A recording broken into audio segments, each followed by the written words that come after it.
मोहतरम सामीन, मैं अदीब भाई का शुक्रिया भी अदा करता हूं और उनकी खिदमत का एतराफ़ भी करता हूं कि उन्होंने एक जद्दोजहद शुरू की है IMCR से कि हर एक की सिविल राइट्स के लिए हम लड़ेंगे। औक़ाफ़ भी एक हमारा सिविल राइट है। औक़ाफ़ मुसलमानों से जुड़ा हुआ एक ऐसा इदारा है जिसमें कभी मुदाखलत नहीं की गई थी, जहाँ तक मैं जानता।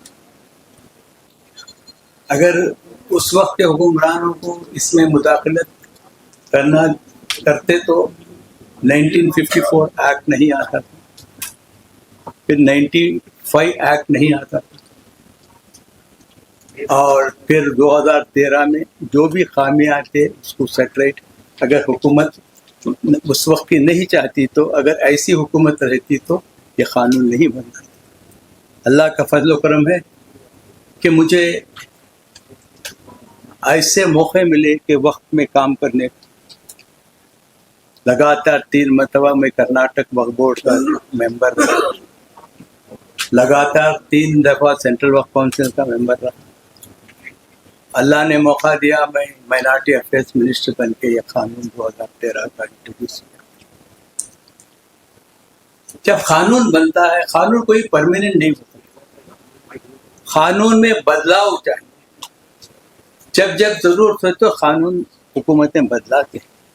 हमारे कॉन्स्टिट्यूशन के अमेंडमेंट हुए हैं और जो कानून है उसके अमेंडमेंट्स हुए हैं।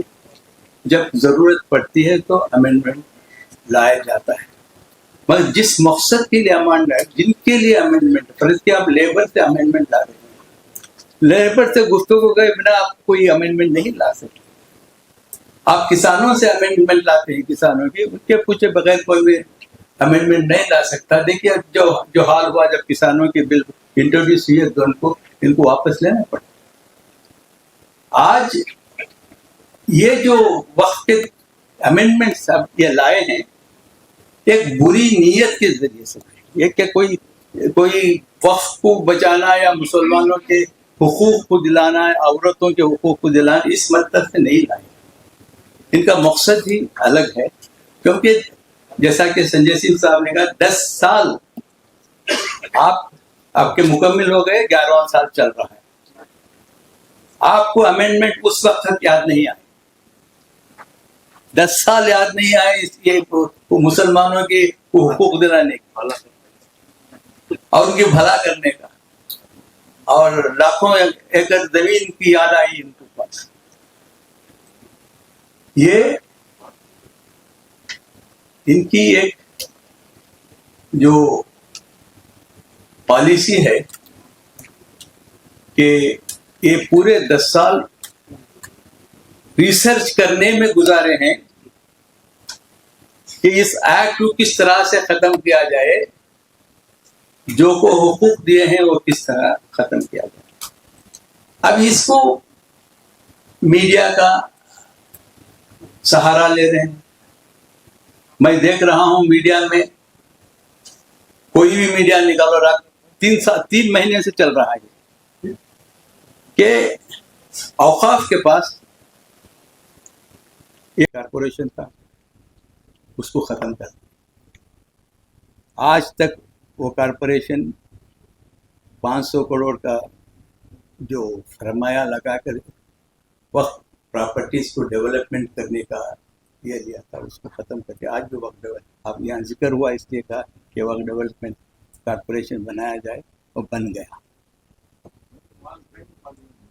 तो ये इनकी नीयत है।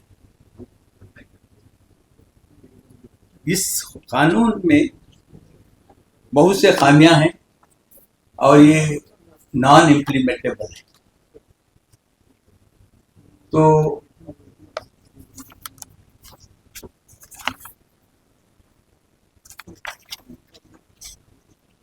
ट्रिब्यूनल की बात है। सबसे 2013 में जो चेंजेस आए पहले 95 एक्ट ट्रिब्यूनल बना, सिंगल मेंबर ट्रिब्यूनल। अब कोई ट्रिब्यूनल ले लीजिए जो ऐसे डिस्प्यूट रिजोल्व करने के होते हैं तो मल्टी मेंबर ट्रिब्यूनल्स होते हैं। तो इन्होंने सिंगल मेंबर किया, 2013 में इसको मल्टी मेंबर ट्रिब्यूनल बनाया गया।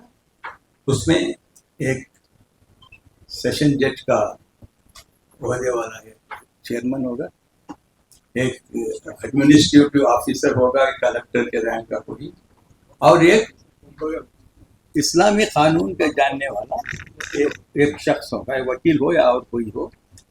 इन 3 मेंबर की ट्रिब्यूनल बना।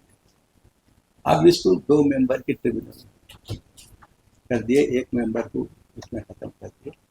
और ट्रिब्यूनल एक टेक्निकल इशू है। ट्रिब्यूनल का फैसला हर वक्त हर जगह जो भी ट्रिब्यूनल्स हैं, फैक्ट के बारे में ट्रिब्यूनल का फैसला फाइनल है। Only on the matter of legal ये रहा तो वो अपील जा सकते हैं, वरना अब इनकम टैक्स ट्रिब्यूनल है और तुम्हारे लैंड ट्रिब्यूनल्स हैं, उसमें सब ट्रिब्यूनल के फैमिली वर्डिक्ट को फाइनल माना है।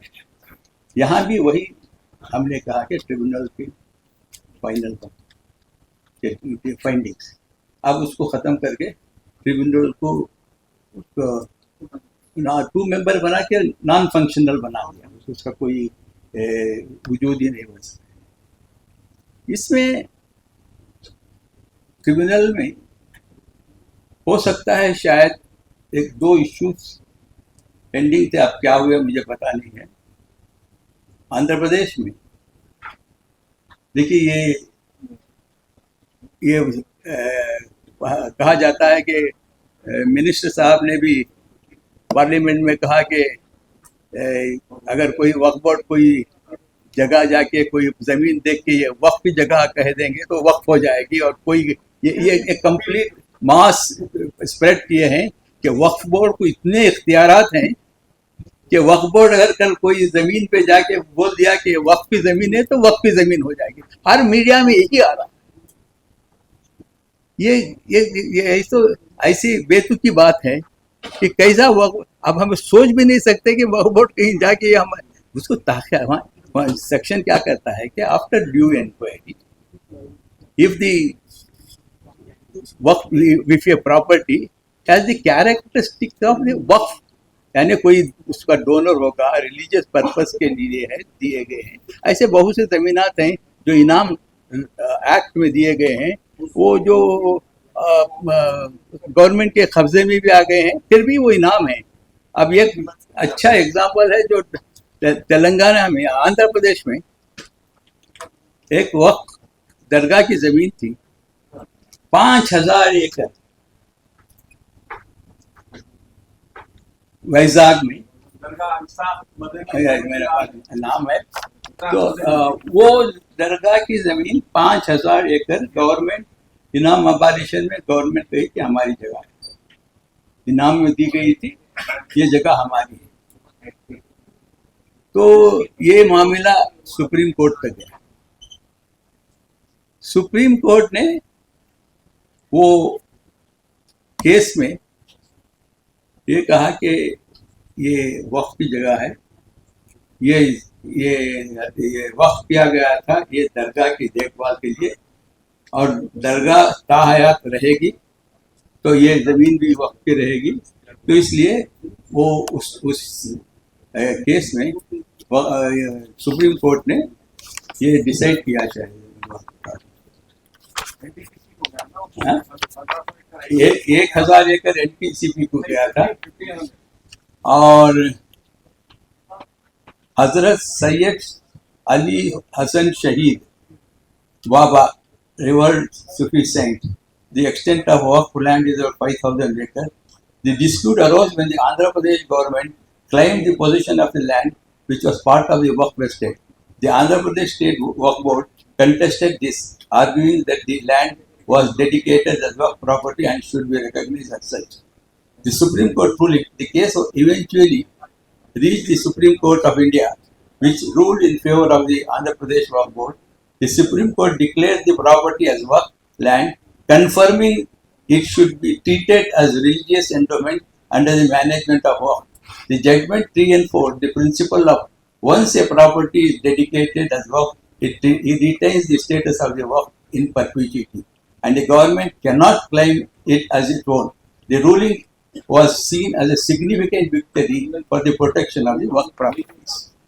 तो जब इतने बड़े स्टेट्स हैं 5,000 एकड़ 2,000 एकड़, अब इनसे ये दे जा रहा है, ऐसे प्रॉपर्टीज अगर वक्फ बोर्ड क्लेम करेंगे तो ये करेंगे वक्फ बोर्ड प्रॉपर्टी क्लेम कर रही है, तो वक्फ बोर्ड की जिम्मेदारी है to identify the Waqf property, suo motu action लेने का पावर है। सो मोटो में वक्फ बोर्ड के पास अगर कोई कंप्लेंट आया या कोई अर्जी आई कि ये वक्फ प्रॉपर्टी है, ये इसी पे, तो वो इंक्वायरी करेंगे, तब उनको नोटिस देके प्रोसीजर अडॉप्ट करेंगे। आप ये क्यों कह रहे हैं कि वक्फ बोर्ड को अनलिमिटेड पावर्स हैं, कोई भी प्रॉपर्टी, कल हमारा घर, यहाँ तक प्रश्न आ रहा है कि कल कोई आपके घर को आके वक्फ बोर्ड वाले कहते हैं कि वक्फ है तो वक्फ हो जाएगी।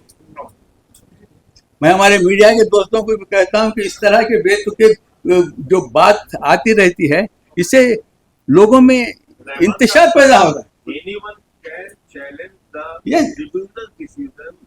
हाई कोर्ट नो, अब उनको बात नहीं किया गया ना। अगर वक्फ बोर्ड करती है, अगर गवर्नमेंट भी, कल गवर्नमेंट ही कोई प्रॉपर्टी हमारी करके क्लेम करे तो वो गवर्नमेंट क्लेम करती है, मगर इट इज नॉट फाइनल। तो इसलिए आप इस तरह के हुकूमत की तरफ से पहले ये, उसके बाद इन्होंने अब ये पेंडिंग मैटर है जो तेलंगाना हाई कोर्ट में है, जो अब देखिए कई प्रॉपर्टीज जो आंध्र प्रदेश में, हैदराबाद में जो टेक सिटी आई है, हाईटेक सिटी जो है 1,600 एकड़ कंप्लीट वक्फ लैंड, हुसैन चावले। मैं पहली जेपीसी में मैं गया था, वहां लैंड सिर्फ लैंड 96-97 में शायद। अब जाइए पूरा न्यूयॉर्क बना हुआ, अब वो मैटर सुप्रीम कोर्ट में है। हाई कोर्ट ने कहा कि नहीं, आप वक्फ बोर्ड ट्रिब्यूनल से ही आना है। वो ट्रिब्यूनल जाना नहीं चाहती गवर्नमेंट।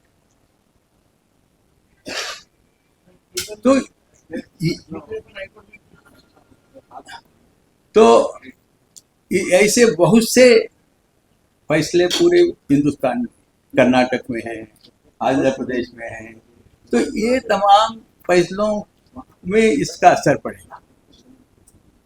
और जो ये वंस फॉर ऑल इन्होंने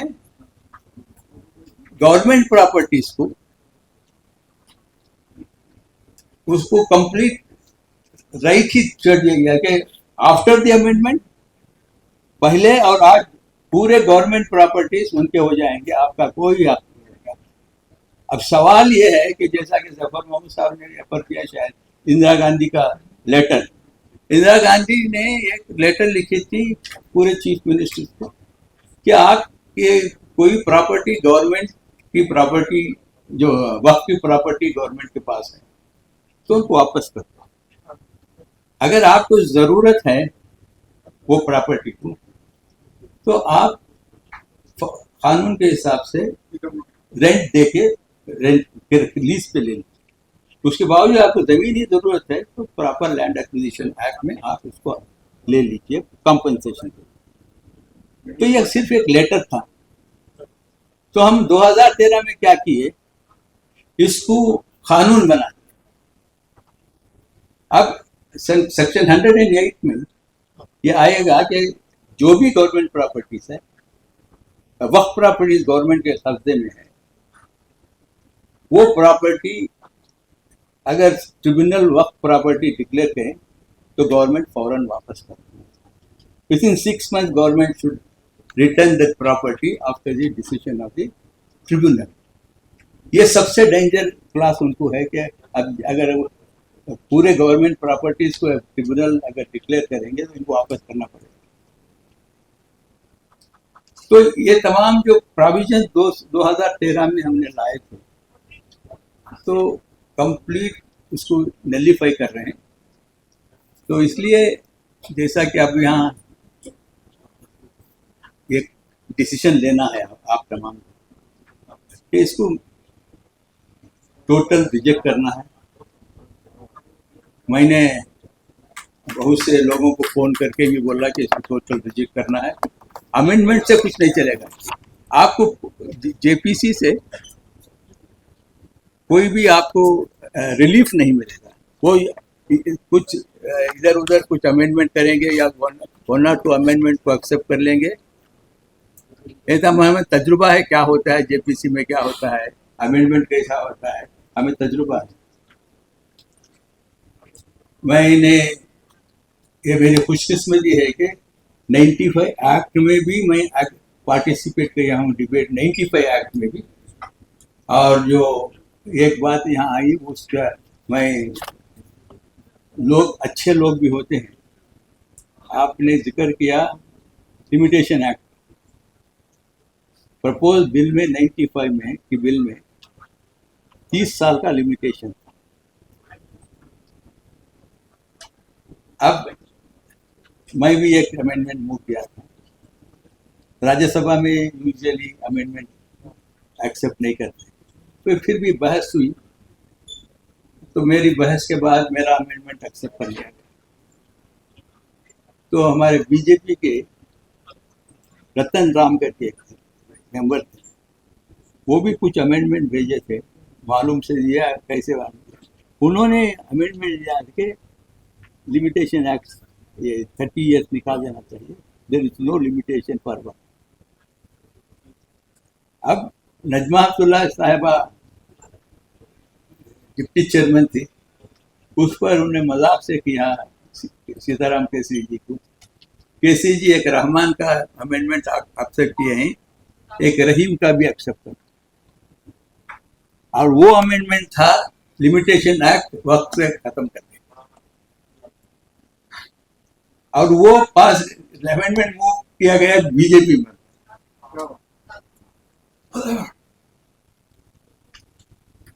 तो ऐसे भी लोग हैं। मेरा जो तजुर्बा है, जो बीजेपी के ये मेरे साथ जेपीसी 2 जेपीसी और सेलेक्ट कमेटी में करे, वो बहुत कोऑपरेटिव थे और कोई हमको दिक्कत नहीं आई। और जब मैं नवंबर 2013 में बिल प्रोजेक्ट किया तो कंप्लीट अपोजिशन से भी फुल सपोर्ट मिला बिल पास करने। तो ये बाद में इनकी 10 साल की रिसर्च वक्फ बोर्ड को, और कुछ नहीं किया 10 साल में, वक्फ डेवलप नहीं किया, कुछ नहीं किया। ये 10 साल में ये रिसर्च करते रहे कि कैसा इस बिल को ख़त्म किया जाए। आज वो इस तरह की बिल लाए हैं और इसमें ज़्यादा डिटेल में मैं जाना चाहता हूँ। बहुत चीज़ें हैं, जफर मामू साहब ने भी डिटेल से दिया है। मैं समझता हूँ कि एक डिसीजन लेना चाहिए, इस बिल को हम टोटली रिजेक्ट करना।